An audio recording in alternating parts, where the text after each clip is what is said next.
Samahan niyo po kami at mamaya po ng konti mga kasama natin, gaya ng paunang pahayag, ang Comandante Marcoleta. Nasunod ha, na-expect natin makasama po sa kabuuan ng ating palatuntunan para, alam niyo naman, magbigay ng update at magbigay po ng mga dagdag na mga palita para sa ating mga kababayan na nakatutok po sa palatuntunan sa ganang mamamayan, Nelson. Oo, Ayan. marami kasing dapat na mga malinawang issue ngayon dyan. Sana din yung sa budget at kung ano-ano pa. Pinakamabuti mag-break na tayo, maikli-maikli. Dito na rin lang naman, di ba? Oo. O maikli-maikli lang. Break na tayo. Oo. Pati yung nag-aabangan dun sa anong update dun sa rally, ha? Ayun, may update tayo sa rally. Saglit lang po, pupwesto lang po si Comandante. Maikli-maikli.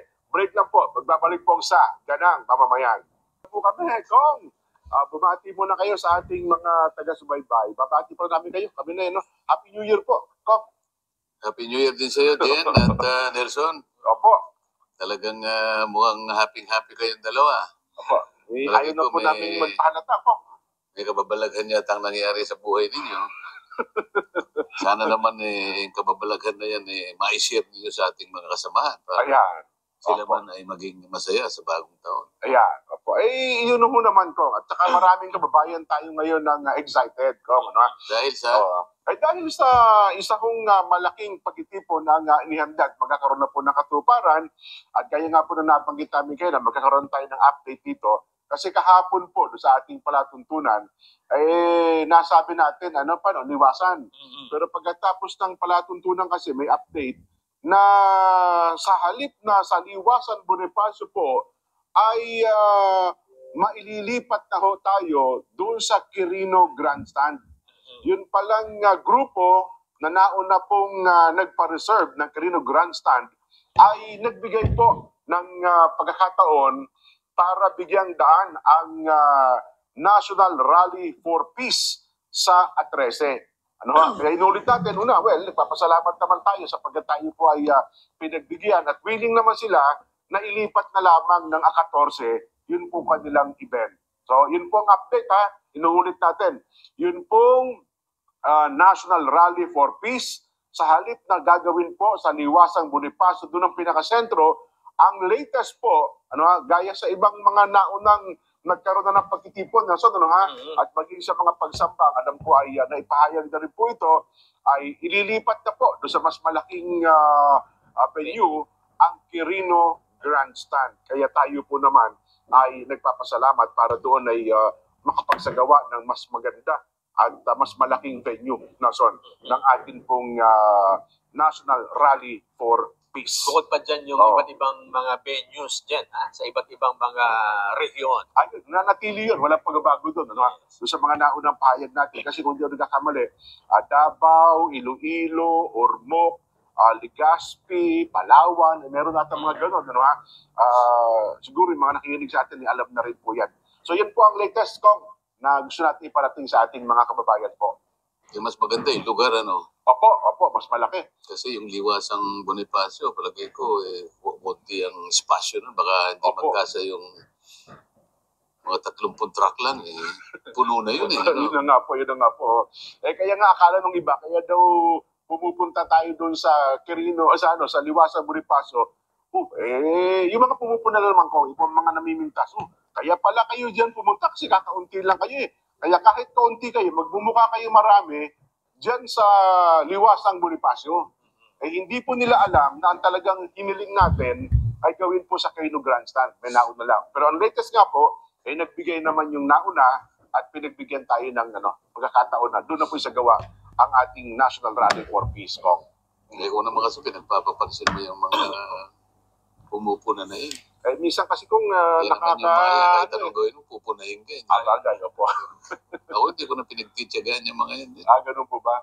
Ako naman minsan kasi pagka hindi nyo po pinuna, baka akala nila tama yung ginagawa nila kong. Kaya medyo para maramdaman nila ko, mali pala yung nasabi ko. At least naramdaman nilang may pumupuna sa kanila kong. Kasi kung hayaan natin, baka kita nyo na, hindi kami pinupuna kasi tama itong sinasabi namin. Hindi, kasi pagka yan ganyan, kahit di mo punahin yan, minuto lang, maintindihan niya na, ba't ko ba nasabi yun? Sabi niya siguro, Oho. Well, anyway, Kong, ano po muna ang latest at ano po ang na-expect natin ngayon pong New Year? Nung nakaraan, ang huling usap natin, parang isang linggo bago pa po matapos ang taon. Ngayon po ay 8 na. Ano bang mga plano, Kong, sa panig po ninyo? Ay, marami tayong lugar na in-schedule na pupuntahan dyan sapagkat sang-ayon na rin doon sa mga paanyaya ng mga iba't ibang mga sektor at saka yung mga ibang mga nananawagan para sa lalo nating ikakikilala sa ating mga kababayan. So, pinupuntahan natin kahit na medyo malalayo yung lugar, basta kayang puntahan ng tricycle din. Tricycle ba ang ginagamit nyo? Tricycle na. Ay, problema, tricycle ata ko, sumasalipaw-paw. Ganun ba? Isa naman yung tricycle, may LEC eh. Ayun. Umaangat sa lupa ko. Pangkaraniwan, yun namang ibang nagagamit may fixed wing, sabi nga nila. Ayun, oho. Pagka maluwag-luwag po ang schedule namin ni Nelson, maisakay nyo naman kami at ma-experience namin yung tricycle na may LEC ko. Oo, katulad bukas, kasi wala kaming piloto, kaya dalawa muna ni Nelson na magpiloto. May programa kami kung Baka saan tayo mapunta. baka sa kangkungan tayo mapunta ko, ano ha? Oo. Well, yun po, Kong. At saka ang balita ko, napakarami na po ng mga nagnanais na kayo ay maimbitahan. At marami na rin po pala nagpapagawa ng mga poster ngayon, Kong, na isinasama po kayo. So, kagaya ng pinag-usapan natin, siguro ngayon mapapansin nila na tayo naman wala naman tayong sinasabing kabulaanan. Ito tuloy-tuloy yung pagmamagandang loob ng ating mga kaibigan na napakarami na. Kanina lang may mga kausap ako. 2 na naman ang nagsabi na ito yung maganda. 3 pala yung kausap ko. Yung una kong kausap, nag-uusap pa lang kami ngayon. Ito, halimbawa, after 10 minutes ng pag-uusap, pinakita na nila yung kanilang gusto gawin. Yung design, nandun sa, napakabilis naman ninyo. Ganun po kaming makipag-usap. Kahit hindi pa kami nakaka-uwi, bago lang kami umuwi para makita nyo na tutupad po kami sa aming pinangako. Ito po talaga yung aming ilalatag. Ito po, sumunod na pangyayari, 2 yung nakausap, ganun din ang kanilang ipinasya.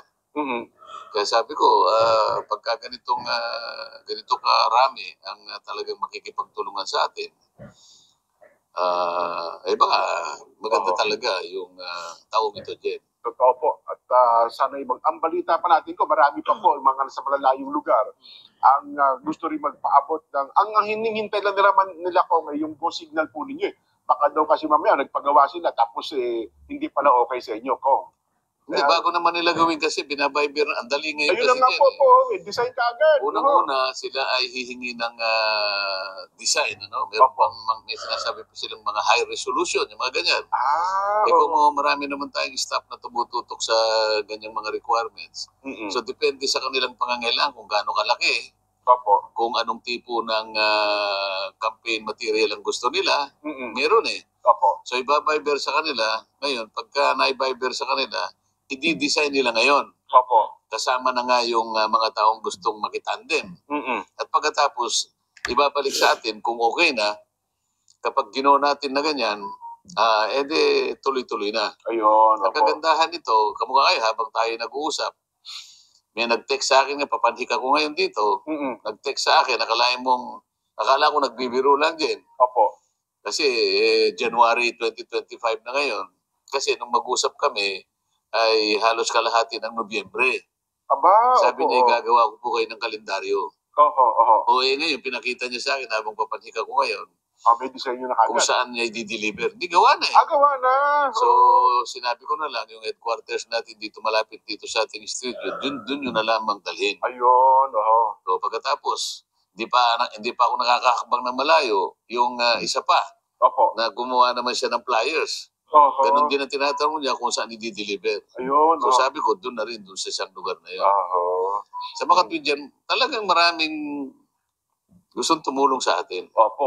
Ang iba nga ho dyan ko, sabi, willing kami na mismo ang gagastos ko. Huwag nyo nang isipin yung gagastusin niyo pa, ano ha? Kayong 2 na lang ni Nelson ang hinihintay kong gumastos. Medyo yung paggastos po problema namin.